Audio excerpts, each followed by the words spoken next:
टिहरी सूर्यदेव अस्ताचल की ओर जा रहे हैं। उनकी स्वर्णिम छटा की चंचल किरणें सुदूर बर्फ से आवृत पर्वत शिखरों पर क्रीड़ा कर रही है। गौरी गौरी, ऋषियों की आराध्या गौरी, महादेव के हृदय में विराजने वाली गौरी, सामने क्या वे ही नहीं है। मैंने धीरे धीरे उतरना शुरू किया। संध्या होने के पूर्व वहां पहुंचना आवश्यक था, क्योंकि एक तो नई जगह और दूसरे मैं एक अकिंचन अपरिचित सन्यासी।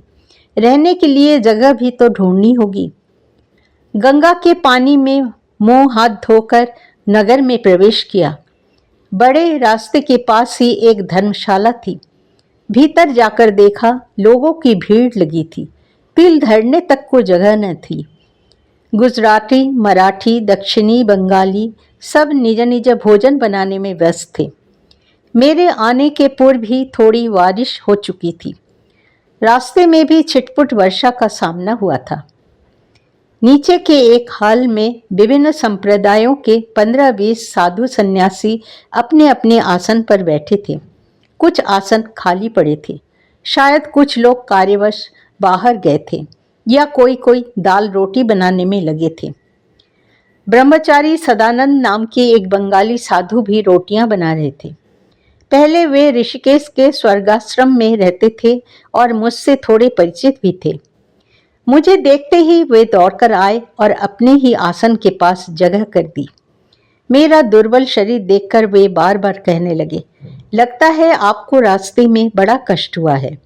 पैदल चलने का अभ्यास नहीं है ना, इसलिए आज मेरे साथ ही भिक्षा कीजिएगा।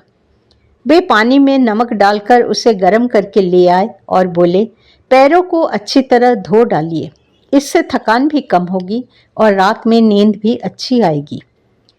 इतने में काले काले बादलों के घिर जाने से अंधेरा छा गया और मूसलधार वर्षा होने लगी। कुछ दिनों से सूर्यदेव भी वहां यदा कदा ही नजर आते थे। केवल उसी दिन शाम को आकाश बहुत साफ हुआ था, इसलिए तीर्थ यात्रियों की टोली 2-3 दिनों से कहीं बाहर नहीं निकल सकी और टिहरी में ही पड़ी हुई थी। धर्मशाला में भी इतनी भीड़ होने का यही कारण था। खूब वर्षा हो रही थी। अपने एकमात्र संबल रूपी कंबल को ओढ़े मैं नीचे के बरामदे में खड़ा था और देख रहा था कि भोजन बनाने में व्यस्त यात्रियों में कहीं कोई अपना परिचित भी तो नहीं है। 2 मंजिले पर अहमदाबाद के कोई मिल मालिक गुजराती सेठ दल बल के साथ ठहरे हुए थे। उस वर्षा के दौरान ही उनके किसी आदमी ने सहसा मिट्टी के एक सकोरे से पतला मल नीचे फेंका। मेरे कंबल पर भी उसके छींटे पड़े। एक वैष्णव साधु के वस्त्रों पर भी छींटे लगे और वहां से गुजर रही एक गुजराती महिला के कपड़े भी खराब हो गए। तब वो महिला और वो वैष्णव साधु बहुत गाली गलौज करने लगे और मैं बैठा बैठा सोचने लगा कि अब क्या करूं। इस ठंडक में रात भर क्या ओढ़ूंगा, रात कैसे कटेगी। कंबल को धोकर कहाँ सुखाऊंगा। उस वर्षा में ही सिर्फ कॉपिन पहनकर स्नान करने और कंबल धोने के लिए गंगा की ओर जाने लगा। सदानंद जी यह देखकर बड़े नाराज हुए और ऊपर जाकर सेठ जी को खूब डांट लगाई। धन के नशे में चूर सेठ जी अपने नौकर की गलती मानना तो दूर, उल्टे इस आरोप का बिल्कुल झूठा है कहकर सदानंद जी का अपमान करने को उद्यत हुआ। शोरगुल सुनकर कुछ साधु तथा पंजाबी गृहस्थ वहां पहले से ही आ पहुंचे थे। उनमें से एक को पता था कि सेठ के कुटुंब में से किसी को दस्त की शिकायत है और डॉक्टर का इलाज भी चल रहा है। उन्होंने सबके सामने ये बात बताई और सेठ को माफी मांगने के लिए कहा। तभी नीचे गाली दे रहे वे वैष्णव साधु भी ऊपर आ गए और अपने कपड़े सेठ के नाक के पास रखकर बोले, देखो ये क्या है, यह कपड़ा तू ही रख और कल यदि तूने मुझे एक नया कपड़ा मंगाकर नहीं दिया तो तेरा सारा सेठपना निकाल दूंगा। यह देखकर सब हो करके हंसने लगे। सेठ ने बाध्य होकर सबसे माफी मांगी और साधु के लिए तत्काल नया कपड़ा मंगवा दिया। मुझसे भी कईयों ने कहा, जाइए आप भी सेठ के ऊपर अपना कंबल फेंककर एक नया कंबल मांग लीजिए, न दे तो चिमटे से मार मार कर वसूल कीजिए। धर्मशाले के पहाड़ी कर्मचारी भी मुझे भड़काने लगा। मैं बोला, उसने जानबूझकर तो मुझ पर कुछ फेंका नहीं, और फिर अपने दोष के लिए माफी भी तो मांग ली है। अब ये सब क्यों? इतना कहकर मैं गंगा जी में स्नान करके अपना कंबल धो लाया। आकर देखा सदानंद जी ने मेरे लिए गुड़ की चाय बना रखी है। उसे पीकर बड़ी राहत मिली। आसन के पास ही आग तापने की भी व्यवस्था हुई थी। वहीं बैठकर मैं अपना कंबल सुखाने लगा। फिर रात में भोजन करके सो गया।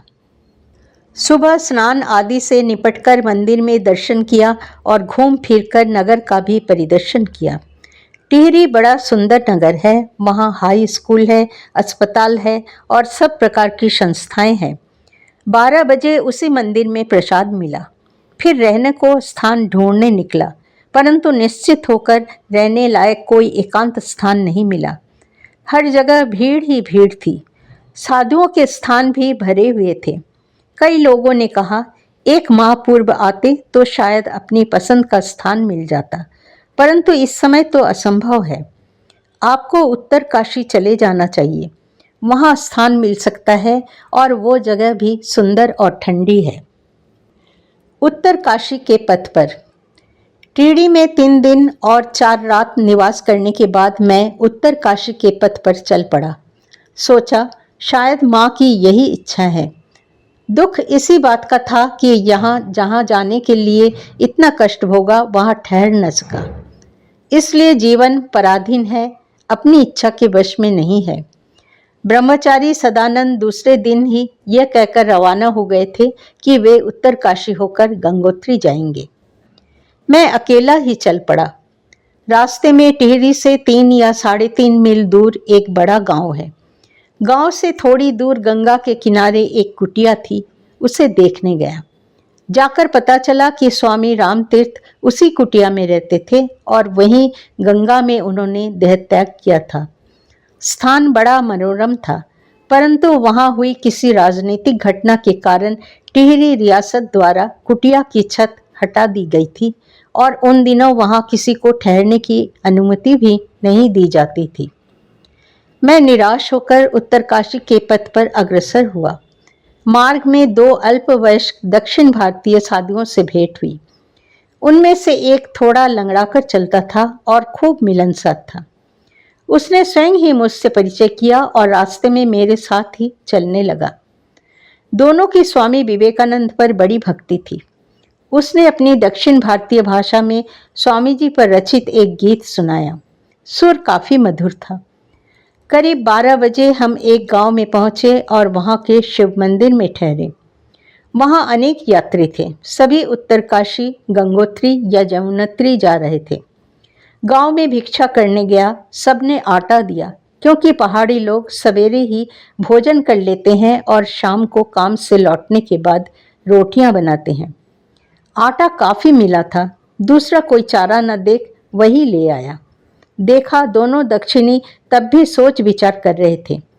उनके पास काली कमली वालों का टिकट नहीं था, अतः वहां की चट्टी के कर्मचारी ने उन्हें कुछ नहीं दिया था। मैंने उन्हें आटा देकर कहा, इतना सोचने की क्या जरूरत, रोटियां बनाओ, नमक के साथ खा लेंगे। वे बड़े खुश हुए और तत्काल लकड़ी आदि इकट्ठा करके रोटियां बनाने बैठ गए। उन लोगों के पास एक तवा और एक छोटी सी डेगची थी। उनमें से एक जाकर यात्रियों से थोड़ा सा दाल, मसाला और घी मांग लाया। खाते खाते करीब शाम हो गई।